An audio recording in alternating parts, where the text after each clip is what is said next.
Hi everyone, मेरे YouTube channel every knowledge video में आप सभी का स्वागत है। आज हम देखेंगे प्रश्नवाली 15.1 का क्वेश्चन, जिसको मैं पहले बताया था। आज का टॉपिक है घन और घनाभ के विषय में। तो इससे पहले जो मैं वीडियो बनाया हूँ उसमें पूरा फार्मूला को मैं बताया हूँ। इसमें हम प्रश्नवाली में पूरा क्वेश्चन को हल करेंगे जो 15.1 का है। तो उसमें का हम पहला क्वेश्चन में चलते हैं। इसमें बताया गया है कि एक ध्यान से हम क्वेश्चन को पढ़ लेंगे। एक घन के संपूर्ण पृष्ठ का क्षेत्रफल 1350 वर्ग मीटर है, तो इसका आयतन ज्ञात कीजिए। इसका आयतन हमें ज्ञात करना है। तो पहले हम संपूर्ण पृष्ठ का क्षेत्रफल का फार्मूला लिख लेते हैं। संपूर्ण संपूर्ण पृष्ठ का क्षेत्रफल, और यहाँ पर घन दिया तो घन का, तो घन का संपूर्ण पृष्ठ का क्षेत्रफल होता है 6a²। तो हम जो दिया है संपूर्ण पृष्ठ यहाँ पर दे दिया है क्षेत्रफल, तो इसको जगह यहाँ पर रख लेंगे हम संपूर्ण पृष्ठ के क्षेत्रफल की जगह में। तो 1350 6a², क्योंकि हम लंबाई ज्ञात करेंगे उसके बाद हम इसका आयतन निकालेंगे। तो इसको हम हल कर लेंगे। 6 इस साइड आ जाएगा तो 1350/6 इक्वल टू a²।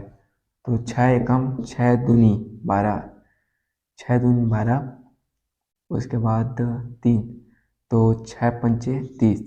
तो इसका आ जाएगा, इसको ऐसे लिख लेते हैं 2a² इज इक्वल टू 225। इसको जो वर्ग है इसको हम पक्षांतर करेंगे तो इस साइड करनी बन जाएगी ये a इज इक्वल टू √2। इसको हम हल कर लेंगे तो 15 गुणित 15 करेंगे, 15 गुणित 15 तो 225 हो जाएगा। इसको हम 15 ले लेंगे तो ये 15 वर्ग मीटर आया है इसका।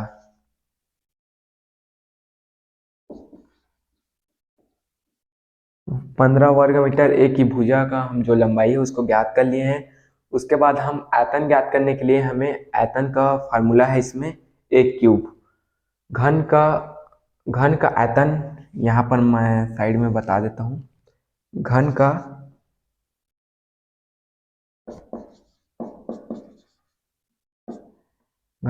आयतन, तो घन का आयतन होता है a³, क्योंकि भुजा को लेते हैं उसका 3 लंबाई गुणी चौड़ाई भुजा ही होता है, a³ होता है। तो ये जो वर्ग मीटर आया है उसको हम रख लेंगे इसमें। तो 15 का क्यूब, तो 15 का क्यूब को हल करेंगे तो इसको 15 गुणित 15 करेंगे तो 15 गुणित 15 करेंगे तो 225 आ रहा है। और 225 में हम गुणित 15 कर देंगे तो 15 पंचे 75 की 5 7, और 15 दूनी 30, 7 37 और 3, 15 दूनी 30, 3 33। ये 3375 आया है। 3375 इसका जो घन का आयतन ज्ञात करने के लिए बोला था वो 3375 आया है। ये घन बोला तो घन मीटर ले लेंगे इसको। इसका आंसर आ गया, ये आंसर है। इसी प्रकार हम दूसरा क्वेश्चन में चलते हैं इसी वीडियो में।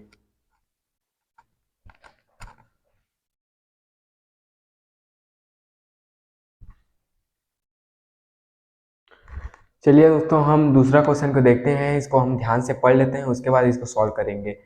तो एक घनाभ का आयतन 1200 घन सेंटीमीटर है, तो एक घनाभ बना लेते हैं हम ऐसे ही उदाहरण के लिए। एक घनाभ बना लिए, इसका आयतन है 1200 सेंटीमीटर। तो आयतन किसको बोलते हैं? जो जगह घटता है उसको हम आयतन बोलते हैं। तो इसकी लंबाई 15 सेंटीमीटर और ऊंचाई 10 सेंटीमीटर है, तो हाइट ज्ञात करने के लिए बोला है। तो हमें आयतन का फार्मूला जानते हैं। पहले हम लिख लेते हैं लंबाई, L = 5 सेंटीमीटर। उसके बाद क्या है? चौड़ाई, ब्रेथ, B मतलब ब्रेथ और L मतलब लेंथ 10 सेंटीमीटर। और हाइट हमें ज्ञात करना है। तो हम आयतन का फार्मूला को जानते हैं, उसको हम लिख लेंगे यहाँ पर। आयतन का घनाभ का आयतन, घनाभ का आयतन, तो घनाभ का आयतन इज इक्वल टू होता है लंबाई गुणित चौड़ाई गुणित हाइट। तो हमें हाइट ज्ञात करना है, तो लंबाई गुणित चौड़ाई को हम पक्षांतर कर देंगे। तो घनाभ का आयतन बटा लंबाई गुणित चौड़ाई is equal to height. Height को ज्ञात करना है तो, और लंबाई चौड़ाई दिया है तो उसको हम रख देंगे मान को, और जो आयतन है ये 1200 सेंटीमीटर, तो आयतन को हम रख देंगे 1200 सेंटीमीटर बटा 15 गुणित 10 इक्वल टू हाइट। तो इसको घटा लेंगे, 0 0 से कट गया, 5 दिया 15, 5 दूनी 10, 5 चौक 20, 3 एकम 3 छक्के 18, 3 सत्ते 21, 3 अट्ठे 24, तो 8। तो हाइट आया 8 सेंटीमीटर। हमें हाइट ज्ञात करने के लिए बोला था, हम हाइट ज्ञात कर लिए। ऐसे ही हम तीसरा क्वेश्चन में चलते हैं।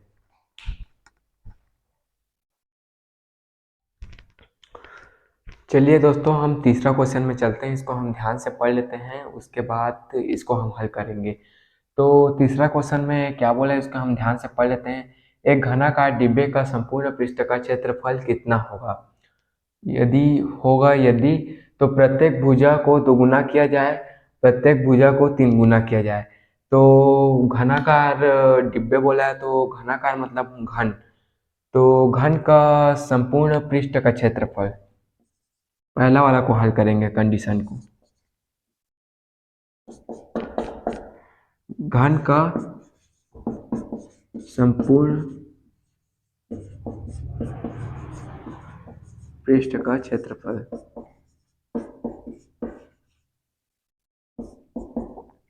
इसको हम ले लेंगे S1 मानने हैं। तो इसका होता है 6a²। तो ये वाला कंडीशन में हम पहला कंडीशन में चलते हैं, प्रत्येक भुजा को 2 गुना किया जाए। तो प्रत्येक भुजा को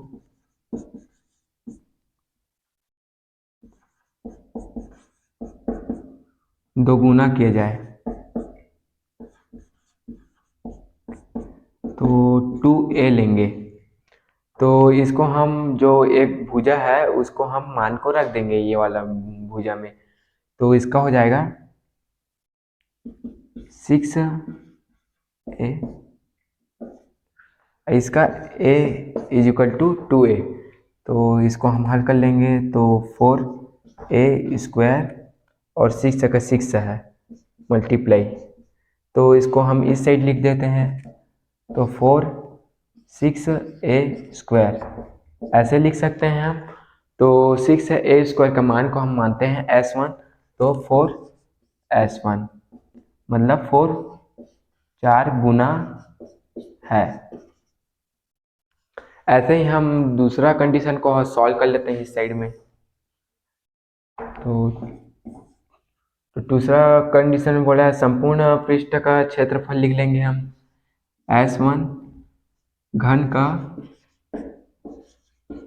संपूर्ण पृष्ठ का क्षेत्रफल, इसको मैं शॉर्टकट में लिख दिया हूँ। तो इसका है 6a² और S1 इसको हम माने हैं। तो जब प्रत्येक भुजा 3 गुना किया जाए, तो प्रत्येक भुजा 3 गुना, तो ये एक भुजा है उसको हम 3 गुना करेंगे, 3a ले लेंगे। तो इसको हम a का जग, ये a है उसको इसका मान में रख देंगे। तो इसका हो जाएगा 6 3a²। तो 3 तिया 9 और a² और 6 का 6। तो इसको ऐसे लिख सकते हैं हम 6a²। तो ये वाला है, उसको मान को रख देंगे S1। तो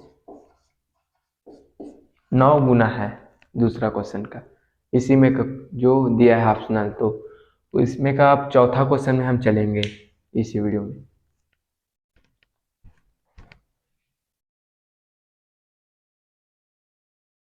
चलिए दोस्तों, हम चौथा क्वेश्चन को देख रहे हैं। इसको हम ध्यान से पढ़ लेते हैं।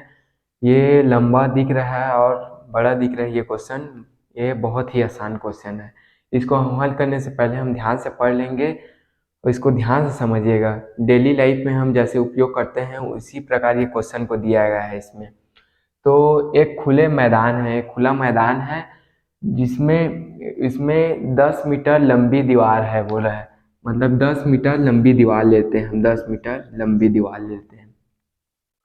तो दीवार की ऊंचाई, तो ऊंचाई दिया है 4 मीटर। जैसे हम डेली लाइफ में उपयोग करते हैं ऐसे ही सोचिएगा आप। तो मोटाई दिया है, इसकी दीवार की मोटाई है 24 सेंटीमीटर। सेंटीमीटर इसकी मोटाई है ये। तो इस दीवार को 24 सेंटीमीटर, 12 सेंटीमीटर, 8 सेंटीमीटर बीमाओं वाले ईंटों से बनाया जाए। मतलब एक ईंटा है जिसकी लंबाई गुणित चौड़ाई गुणित मोटाई दिया गया है। तो उसको उस ईंटे से बनाया जाए तो कितने ईंट की आवश्यकता पड़ेगी, इसको हमें पूछा गया है। तो हम क्या करेंगे, पहले हम दीवार का आयतन को ज्ञात करेंगे, कितना जगह घेर रहा है वो दीवार। उसके बाद हम ईंट की आयतन को ज्ञात करेंगे और दीवार और ईंट की आयतन को हम भाग दे देंगे तो हमें कितने ईंट की आवश्यकता पड़ेगी ये हमको पता चल जाएगा। तो पहले हम दीवार का आयतन निकालते हैं। तो खुले मैदान में बोला है तो मतलब मैदान में 10 मीटर लंबी, तो लंबी है तो एल ले लेंगे 10 मीटर।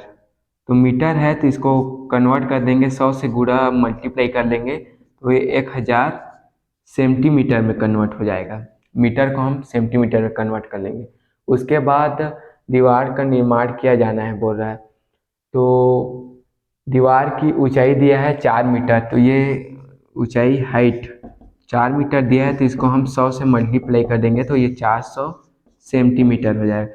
क्योंकि सेंटीमीटर ये इसलिए कन्वर्ट कर रहे हैं क्योंकि इसमें जो ईंट की लंबाई गुणी चौड़ाई दिया है वो सेंटीमीटर में है इसलिए। तो उसके बाद मोटाई दिया है तो 24 सेंटीमीटर, इसको नहीं करेंगे 24 सेंटीमीटर मोटाई। मोटाई मतलब बी। तो इसको हम आयतन को ज्ञात कर लेंगे। ईंट मतलब ईंट की संख्या,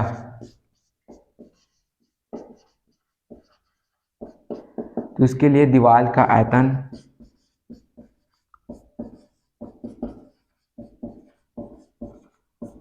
भागित दीवार का ना ईंट का आयतन। तो ईंट के आयतन के लिए हम ये दिया है उसको हम मल्टीप्लाई करेंगे। तो ईंट का आयतन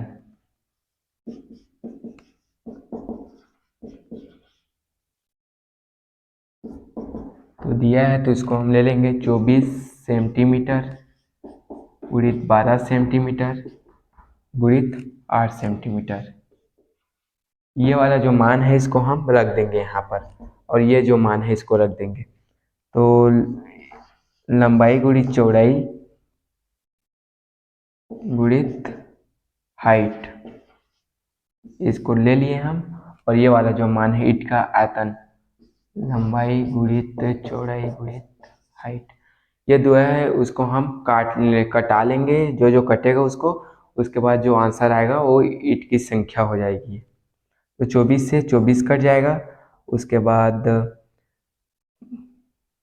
4 दूनी 8, 4 एकम 0 हो जाएगा। ये वाला 2 एकम 2 50। उसके बाद कौन सा कटेगा, ये वाला कटा लेते हैं। 2 छक्के 12, 2 500 हो जाएगा ये वाला।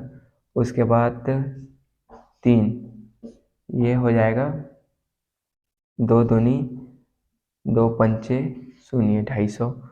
इसके बाद इसको हम मल्टीप्लाई कर लेते हैं, उसके बाद इसको गुणा कर लेंगे। इसको मल्टीप्लाई करने के बाद इसको भाग करेंगे। तो यहाँ इस साइड में करके बता रहा हूँ। 250 गुणित 50 करेंगे तो क्या होगा, 0 का 0 0 0 0। उसके बाद 5 0 0, 5 पंचे 25, 2 5 दूनी 10 तो 12, 0 0 5 12 1200 12,500 आया है। इसमें हम ये जो 3 बचा है उसका मल्टीप्लाई कर देंगे। 3 एकम 3 चौक 12, 3 एकम 2 यहाँ पर, 3 पंचे 15, 3 छक्के 18, 3 छक्के 18, यहाँ पर भी 2 बचा, 3 छक्के 18, उसके बाद 2 बचा, शून्य, 3 छक्के 18 18। तो यहाँ पर आया हमारा जो आंसर आया है 41 दशमलव उसको 47 मान लेते हैं, नहीं 67 मान लेते हैं, ईंट की आवश्यकता है।